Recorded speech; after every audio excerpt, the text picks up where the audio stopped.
السلام علیکم dear friends, welcome to the channel جو کہ ہے ایپیسوڈک ناول سٹوریز۔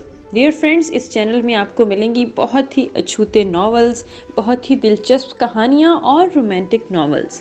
سو ہمارے ساتھ رہیے، اور اس سے پہلے کہ ہم اپنی کہانی کا آغاز کریں، اس چینل کو لائک کر دیں، اس چینل کو سبسکرائب کر کے بیل کا آئیکن ضرور پریس کر دیجیے گا تاکہ ہمارے چینل سے آنے والے ہر نیو نوٹیفیکیشن کی خبر سب سے پہلے آپ کو ملے۔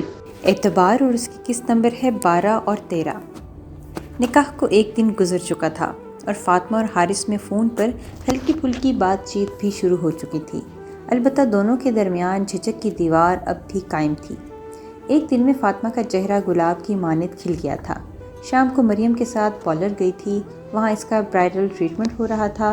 مہندی بھی بلیچنگ لگا کر اتاری جا رہی تھی، پر رنگ تیز آنے کی وجہ سے ابھی بھی ہلکی ہلکی تھی جو بارات تک مٹ جاتی۔ جب سے اسامہ آیا تھا، مریم بھی تب سے بے فکر ہو کر ہر جگہ گھوم رہی تھی۔ وہ سفیان کو میرب کے سپرد چھوڑ کر کہیں زیادہ دیر نہیں جا سکتی تھی، لیکن جب سے اسامہ آیا تھا سفیان اسی کے پاس رہنے لگا تھا۔ وہ آنکھوں پر کھیرا رکھے پرسکون سی آنکھیں بند کیے کرسی سے سر ٹکائے بیٹھی تھی۔ ابھی پارلر والی اس کے چہرے پر ماسک لگا کے گئی تھی۔ ماسک لگانا اور اس کے بعد پھر ہنسنا یا بولنا منع تھا تاکہ چہرے پر جھریاں نہ آئیں، پر آنکھیں بند کرتے ہی اس کے سامنے کچھ دن پہلے کا منظر آیا تو خود بخود اس کے لب پر پھیل گئے۔ نہیں، میں نہیں کراؤں گی یہ، مجھے پتا تھا یہ بال کھینچ رہی ہیں یا کھال۔ ابھی لمحے بھر پہلے پارلر والی نے اس کے ہاتھ پر ہاٹ ویکس لگا کر کھینچا تھا۔ اس نے بہت منع کیا تھا، پر انہوں نے صاف کہہ دیا تھا کہ جس طرح کی باریک مہندی وہ لگوانا چاہتی ہے وہ ویکسنگ کے بنا ممکن نہیں ہے۔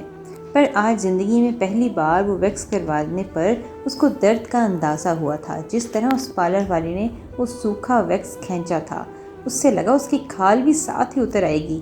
خون برساتی آنکھیں پارلر والی پر ڈال کر وہ مریم کو دیکھتے ہوئے بولی، کتنی معصوم تھی وہ، خالی منہ پھٹ زبان کی بڑبڑی۔ اس کی سب سے بڑی معصومیت یہ تھی کہ وہ اپنے آپ کو بہت سمجھدار اور ہوشیار سمجھتی تھی۔ کتنی مشکلوں سے اس نے ویکس کروائی تھی۔ مریم کا دل اس کی اتنی جلدی شادی کے لیے کچھ خاص خوش بھی نہیں تھا۔ وہ ذمہ دار، موقع اور باتوں کو سمجھنے والی ہرگز نہیں تھی۔ مریم مانتی تھی اس کی شادی بھی اسی عمر میں ہوئی تھی، لیکن اس میں اور مریم میں فرق تھا۔ مریم نے اپنے پاپا کے مرنے کے بعد دنیا کو فیس کیا تھا، اس کا کوئی بھائی نہیں تھا، اور فاطمہ، اس نے تو آج تک گھر کے کسی معاملے کو بھی فیس نہیں کیا تھا۔ وہ تھوڑی فکر مند ضرور تھی کیونکہ جانتی تھی ہر کسی کو اس جیسا سسرال نہیں ملتا۔ وہ قدر کرتی ہے اپنے سسرال کی، اور فاطمہ کے لیے بھی وہ یہی دعا کر رہی تھی کہ اس کی زندگی بھی اتنی ہی آسان ہو کہ جتنی اب مریم کی ہے۔ کیا ہوا ارسلان، آج کچھ زیادہ ڈرنک کرنے لگے ہو؟ سفیر ارسلان کے برابر میں بیٹھتا تھا اور وہ خود بھی نشے میں تھا، پر اتنا نہیں کہ اس کے ہوش گم ہو جائیں۔ سفیر کی آواز پر اس نے اپنی تقریباً بند آنکھیں نیم پر کر کے کہا، جب کسی سے بدلہ لینا ہو تو کیا کرنا چاہیے؟ یہ سارا جملہ اس نے توڑ توڑ کر بولا تھا، صرف نشے میں بہت زیادہ غرق ہونے کی وجہ سے۔ جس سے بدلہ لینا ہے میرے یار کو، کسی قیمت ہوئی جو ارسلان سے پنگا لے لیا؟ ہنستے ہوئے گویا وہ ارسلان کو شہ دے رہا تھا۔ ہے ایک چھٹانک بھر کی لڑکی، وہ جانتی نہیں کہ ارسلان نیازی ہے کیا۔ او لڑکی، کون ہے وہ؟ کہیں محبت کا معاملہ تو نہیں؟ بس ریجیکشن کا دکھ وغیرہ؟ اس نے پرتجسس طریقے سے معاملے کی نوعیت جاننا چاہی۔ اتنا تو ارسلان کی کمینگی فطرت کو اچھے سے جانتا تھا کہ اسے لڑکیوں سے وقتی اٹریکشن تو ہوتی ہے، پر محبت نہیں۔ نہیں نہیں نہیں، محبت کا معاملہ نہیں ہے۔ بولتے ساتھ اس نے کاؤنٹر پر ہاتھ رکھ کر کھڑا ہو کر اور کرسی پیچھے کو دھکیلی اور ہاتھ کاؤنٹر سے ہٹا کر مڑنے لگا۔ جب لڑکھڑایا اور منہ کے بل زمین پر گرا۔ اگر سفیر اسے بروقت نہ سنبھالتا، سنبھل کے بھائی، تو یعنی معاملہ محبت سے آگے بڑھ چکا ہے، عشق تک تو نہیں پہنچ گیا؟ سہارا دیتے ارسلان کو باہر لے جاتے اس نے ایک بار پھر پوچھا۔ وہ جانتا تھا کہ ارسلان ہوش میں کبھی اپنی زبان یا اپنی باتیں کسی کے آگے نہیں کھولتا، اور یہی بہترین وقت تھا ارسلان کے راز کو جاننے کا۔ اس کی بات پر ارسلان ہنسا اور اپنی ادھ کھلی آنکھوں سے اسے دیکھا۔ ہاں، محبت سے بھی بڑا ہے معاملہ۔ اس نے بات ادھوری چھوڑ دی تھی اور سفیر چلتے چلتے رکا۔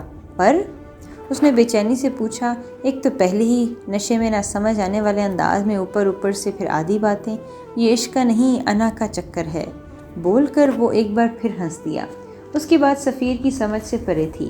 اس نے خود کو کوسا کہ ایک نشے میں دھت انسان کی بات پر وہ اتنا غور ہی کیوں کر رہا تھا۔ ارسلان کو گاڑی کی بیک سیٹ پر ڈال کر وہ خود ڈرائیونگ سیٹ پر بیٹھا۔ اب روز کی طرح پہلے ارسلان کو لے کر گھر چھوڑنا تھا، پھر اپنے گھر جانا تھا۔ نیہا ارسلان کی گرل فرینڈ تھی اور وہ پہلے نیہا کے گھر ہی اس کو چھوڑتا تھا۔ اس کی فیملی لندن میں رہتی تھی اور وہ یہاں اکیلی۔ اب اس میں بھی کتنی حقیقت تھی اللہ جانے۔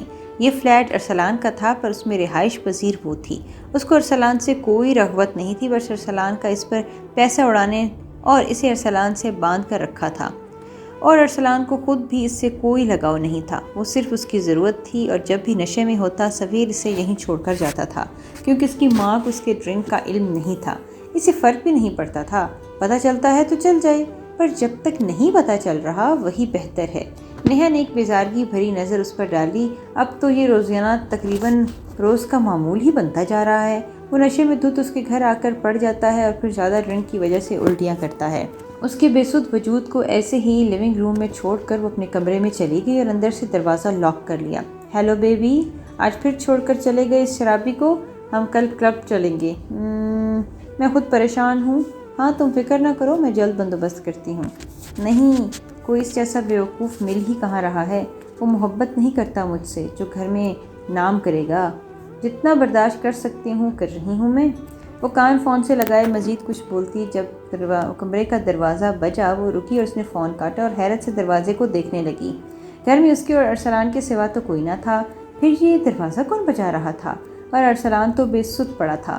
دل میں انجانے خوف نے گھیرا اور اس نے کچھ سوچتے لب دانتوں میں دبا کر دروازہ کھولا، اور 2 لمحوں کے لیے ہوش اڑ گئے۔ سامنے اپنی پینٹ کی دونوں جیبوں میں ہاتھ ڈالے وہ مسکراتے ہوئے سامنے کھڑی نیہا کو گھور رہا تھا۔ اس کی آنکھیں مکمل کھلی تھیں، وہ بالکل سیدھا کھڑا تھا۔ اسے دیکھ کر کہیں سے بھی نہیں لگتا تھا کہ اس نے ڈرنک کی ہوئی ہے۔ نیہا کے ماتھے پر ننھے ننھے پسینے کے قطرے ظاہر ہوئے، اور ارسلان کی مسکراہٹ گہری ہوئی۔ اس نے اپنی جیب سے موبائل نکالا اور سفیر کا نمبر ملایا۔ دوسری تیسری بیل پر ہی فون اٹھا لیا اور اس نے اسپیکر آن کر کے اپنے اور نیہا کے بیچ میں رکھا۔ ہیلو، ارسلان کے اشارے پر اس نے بمشکل بولا۔ ہیلو بیبی، کال کیوں کاٹ دی؟ اور جی ارسلان کے نمبر سے فون کیوں کر رہی ہو؟ 2 لمحے کے لیے وہ خاموش ہو گیا۔ تمہارا موبائل کہاں ہے؟ اور ارسلان کے فون کا پاسورڈ تمہیں کیسے پتہ چلا؟ اس کو کچھ غلط ہونے کا احساس ہوا تھا۔ وہیں سامنے کھڑی نیہا کو اپنی سانس رکتی ہوئی محسوس ہوئی تھی۔ کمرے میں اے سی آن ہونے کے باوجود اس کی گردن تک پسینے میں بھیگ چکی تھی۔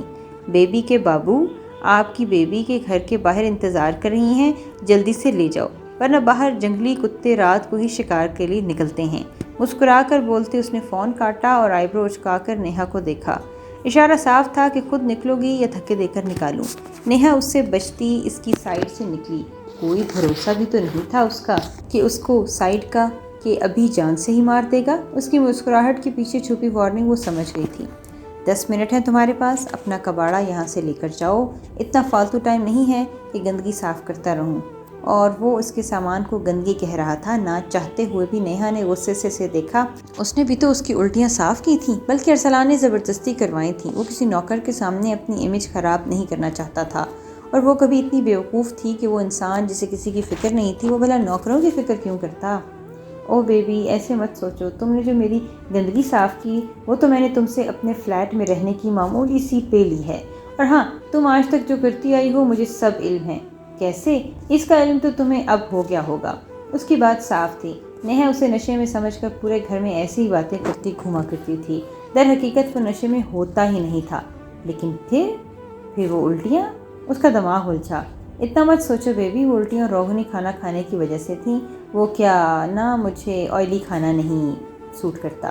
پھر بھی دیکھو میں تم سے کتنا پیار کرتا ہوں کہ تمہاری وجہ سے ہر بار وہی کھا کر آتا ہوں۔ نیہا اسے غیرت اور غصے سے دیکھ رہی تھی۔ 5 منٹ گزر گئے بیبی، اب 5 منٹ بچے ہیں آپ کے پاس۔ ویسے ہی اپنے لہجے میں مٹھاس گھول کر وہ اسے کڑوا کریلا کھلا رہا تھا۔ نیہا غصے سے آگے بڑھی اور الماری کے اوپر سے سوٹ کیس نکال کر نیچے پٹکا اور جلدی جلدی اس میں اپنے کپڑے پھینکنے کے انداز میں ڈالنے لگی، اور پھر اپنی ساری چیزیں جلدی جلدی ڈال کر اس نے بیگ بند کیا۔ وہ سینے پر ہاتھ باندھے ایسے ہی کھڑا تھا اور بار بار ہاتھ میں پہنی رسٹ واچ دیکھ رہا تھا۔ اشارہ تھا کہ 5 منٹ ہوتے ہی دھکے مار کر باہر نکالے گا۔ رکو